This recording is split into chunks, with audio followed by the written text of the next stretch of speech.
I'm not sick anymore, although it kind of feels like I am occasionally just because, you know, I do things that add on to what was my illness. But, I mean, I never got antibiotics, I never had the time to go see a doctor, but somehow I got better, so yay!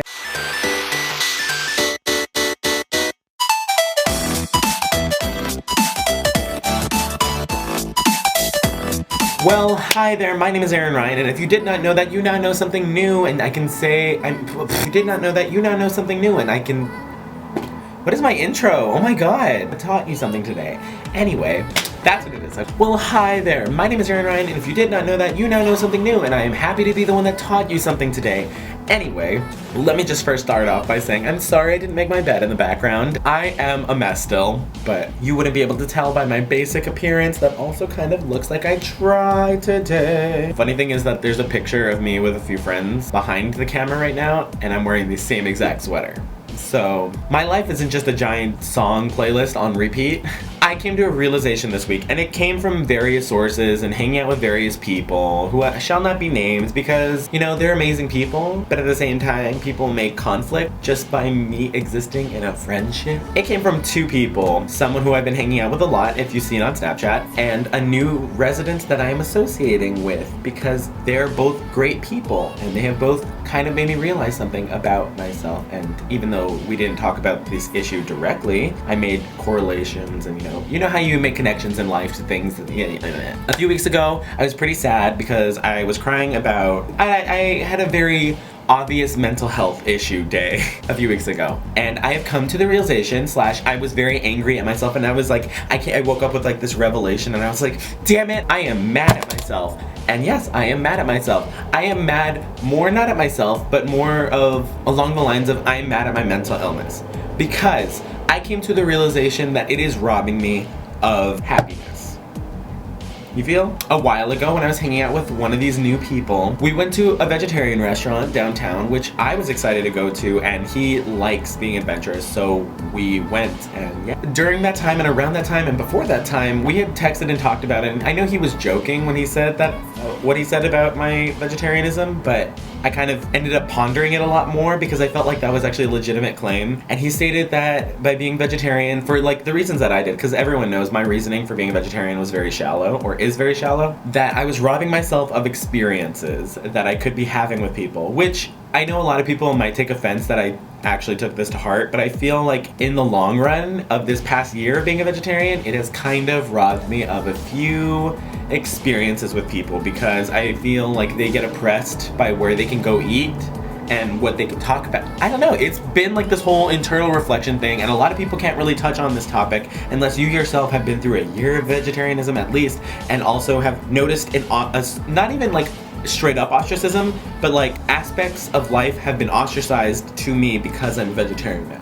So it was like adding a new marginalization and like oppression onto me, which is funny because it's not really like the end all. There's no civil rights issues for vegetarianism. I mean, vegetarian, you know? But then I pondered that into like other aspects of life, and I made a correlation with mental health. And I think that's because of the other person I've been talking to more, who's one of my residents. I'm not talking to him in the same capacity as the other one, but he's just as valid of a person.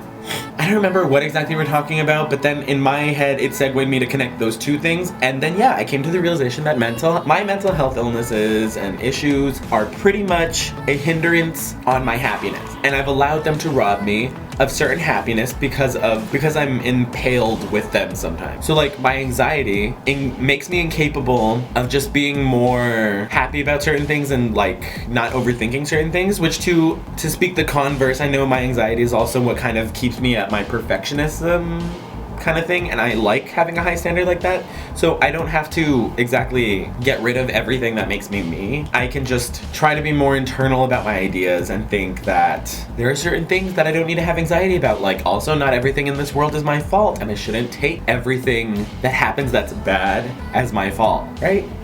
And so like depression kind of sets in when I'm sometimes having a great day. So inherently that means that it already robs me of having another great day, right? So why would I allow myself to continuously feel like this? I'd rather overthink my mental illness and then just have to fix my anxiety because of overthinking than have to deal with anxiety and depression and all these other things, because at least I'm making strides, and I'm making conscious strides to try to fix or aid in the betterment of my quality of life overall, right? I feel like this is a very emotionally like intelligent, damn it.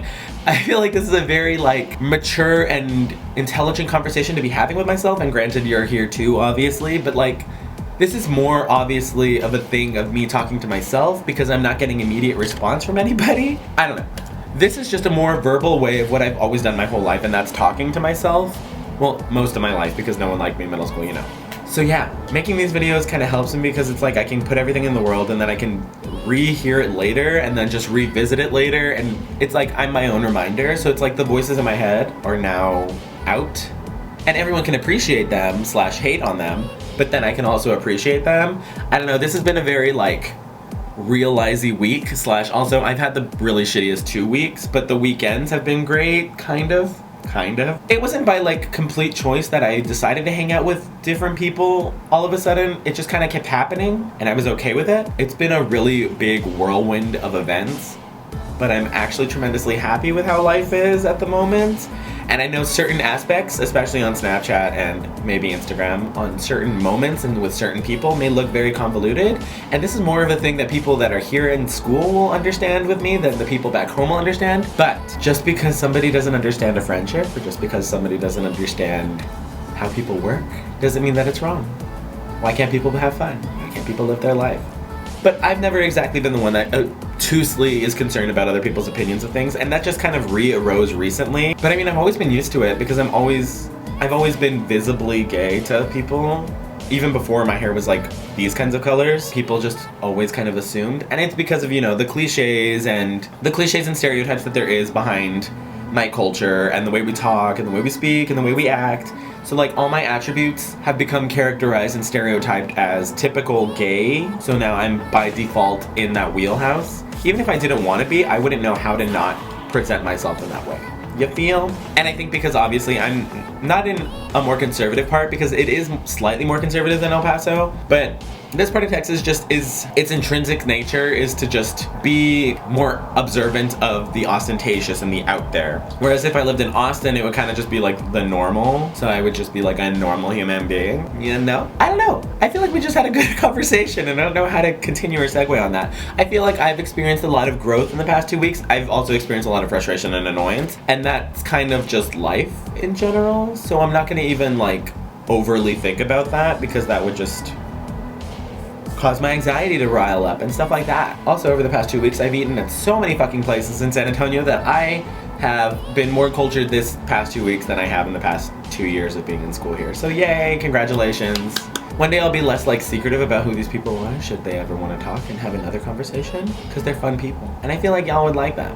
But I don't ever like pressing people into coming on my channel. It's kind of more of a willy-nilly, if I have a good plan for it, I bring people. And I know I still have to ask people to do things. It's just been really busy and stuff. So I guess, I mean, this whole video was things I learned this week. So does it make sense to do another 3 things that I learned this week? Okay, you know what I'll do? For this week's 3 things that I learned, I'll tell you really more superficial stuff because this video is more deep. So I have been really obsessed with 2 songs, and I guess I have I reevaluated my perception on Lemonade. So now I really kind of like some of Lemonade by Beyonce, which previously I detested because I felt like it was just very like over dramatically angry. I don't know. I feel like sometimes Beyonce just did things because she knew she would get, I don't know. I don't even know where my dislike towards Lemonade came from. It just kind of didn't feel like genuine. It just felt like Beyonce knew she could do this well, so she did it. But why am I getting angry about that, you know? And then Issues by Julia Michaels, Julia Michaels, a great song. And Thief by Ansel Elgort, great song. Oh, I've met people recently that now every time I'm in the car with them, because one of my friends plays rap music all the time, and it's like rap songs I actually know the raps to. More people are increasingly thinking that I can actually rap, like I like rap too, and I really can't handle rap because I just don't get it all the time. So this is more for the people back home, but I'm contemplating staying here for the summer. So that might get a lot of people back home more agitated because I haven't really put that into the world yet, and this will be the first time that more people hear of my plans wanting to stay over here for the summer. So yeah, I guess chew on that for a bit, even though only a good handful of you see these promptly, so I'll probably get hate about that last thing. Not immediately after I post this video, so let's just savor the moment that I have of serenity until people notice what I just said. Anyway, until next time, I don't do drugs, make a decision, don't die, yada yada yada yada yada yada. I don't know, bye.